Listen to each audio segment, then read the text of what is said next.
안녕하세요. 이번 시간에는 어느 정도 사춘기에 들어간 아들을 지도하는 방법에 대해서 말씀을 드리도록 하겠습니다. 저도 아들이 있고 학생들 같은 경우도 남학생들을 많이 지도를 해봤습니다. 금쪽이 같은 TV 프로를 보면 엄마와 사춘기 아들과의 어떤 대립과 갈등 그런 것들이 굉장히 많이 나오죠. 그런 것들을 보면 좀 안타까운데 엄마와 아들이 관계가 안 좋아지는 거의 핵심이 뭐냐라고 하면 엄마가 반복해서 말을 많이 하는 겁니다. 잔소리라고 하잖아요. 이런 것들을 반복해서 많이 하면 아들들은 굉장히 싫어합니다. 똑같은 얘기를 또 하고 또 하고 또 하면요. 물론 아들이 행동이 변하지가 않으니까 계속 잔소리를 하겠죠. 근데 잔소리를 듣는다고 역시 행동이 변화되진 않아요. 기분만 나쁘고 관계만 안 좋아지지.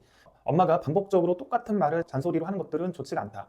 사실 이 잔소리는 남편한테도 효과가 없잖아요. 계속 똑같은 거 듣고 그러면. 기본적으로 남자들이 여자들한테 이렇게 지시라든지 뭔가 명령을 듣는 거를 좀 싫어합니다. 그래서 이런 경우는 어떻게 하면 좋냐면 엄마보다는 아빠가 아들에 대해서는 훈육하거나 대화를 하거나 지시를 하는 게 훨씬 효과적이고요. 그리고 간단 명료하게 얘기를 하고 구체적인 실천 지침을 제공을 해주는 것이 좋습니다. 남자들 같은 경우는 한 번에 하나씩은 굉장히 집중력 있게 잘하지만 한 번에 여러 가지는 잘 못하거든요. 여러 가지 뭔가에 대해서 얘기를 하면 굉장히 혼란스럽고 잘 정리도 안 됩니다. 저 같은 경우도 직업상 협업을 하기 위해서 교육과 관련된 많은 분들을 만나는데 대부분이 여성입니다. 여성분들하고 이렇게 얘기하다 보면 엄청나게 많은 얘기들을 막 쏟아부어요. 제가 듣고 있으면 정리가 하나도 안 되거든요. 그래서 제가 항상 대화를 멈추고 정리 좀 할게요 하고, 그러니까 구체적으로 뭘 하라는 거죠? 이렇게 물어봅니다. 그럼 그 여성분들 같은 경우는 지금까지 다 얘기를 했는데 다시 제가 또 물으니까 좀 황당하겠죠? 근데 제 입장에서는 무슨 얘기인지 하나도 못 알아듣겠는 거예요. 여러 가지 얘기를 막 하다 보면 하나씩 정리해서 그러니까 구체적으로 이거를 이 방향으로 해달라는 거죠? 이렇게 제가 보통 확인을 하고 그거에 대해서 정리를 합니다.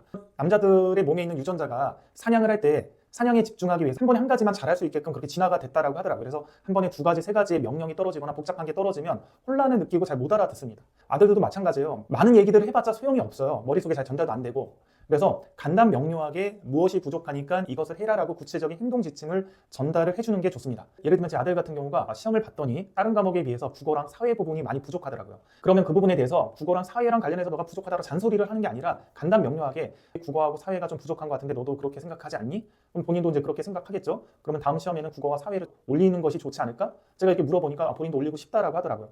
그러면 아빠가 어떻게 하면 좀 도움이 될지를 알아봐서 너한테 전달해주겠다. 그래서 제가 두 가지를 시켰는데 이 두 가지 시키는 것도 명확하게 지시를 해줘야 돼요. 그냥 하라고 하면 안 합니다. 정확하게 시간 계획표를 딱 짜서 평일 저녁 9시에서 9시 30분까지는 사회책을 한 페이지씩 읽고 그 내용을 요약 정리하고 어려운 단어들은 찾아서 엄마한테 설명하게 하는 프로젝트를 주 5일 동안 이렇게 해라. 그리고 국어는 일요일날 몇 시부터 몇 시까지 이 아빠가 사준 이 책에 있는 단편 소설들을 읽고 한 편씩 읽을 때마다 그 내용에 대해서 엄마한테 또 설명을 해라. 이런 식으로 구체적인 시간표하고 해야 될 것들을 딱 정리를 해준 거죠. 이렇게 좀 아들의 입장에서는 단순 명료하게 명령이 주어진 거니까 편한 겁니다. 이 시간에 이것만 하면 되고 이 시간에 이것만 하면 되는구나. 이렇게 입력이 편하게끔 단순 명료하게 딱 얘기를 해줘야 돼요. 보통 엄마들 같은 경우는 똑같은 말을 반복해서 많이 하고 여러 가지 살을 붙이고 이렇게 얘기를 하잖아요. 대화 자체를 많이 듣는 거를 보통 싫어합니다. 남자들이. 간단 명료하게 핵심만 딱 얘기하는 거를 좋아하죠. 그래서 보통 남자들의 대화 같은 경우를 보면 뭔가 공감하거나 이해하는 것보다는 구체적인 대안을 제시하는 그런 대화들이 많잖아요. 그러니까 정확한 목적이 있는 대화를 원하는 거죠. 구체적으로 뭘 하라는 거냐. 단순 명료하게 지시되는 것들을 좋아합니다. 그래서 저는 학원에서 남학생들을 가르칠 때도 뭔가 문제가 생기면 물론 혼내기도 하겠지만 그거를 방지하게끔 하는 그런 대안을 구체적인 행동 지침으로 제시합니다. 가령 이런 거죠. 숙제를 매번 못 해오는 학생은 몇 시까지 와서 요 시간까지 숙제를 하고 수업에 들어와라. 이런 식으로 구체적인 행동 지침을 주는 거죠. 오늘은 한 초등학교 5학년 때부터 시작하는 사춘기 아들, 엄마와 관계가 안 좋아지는 것. 그 이유는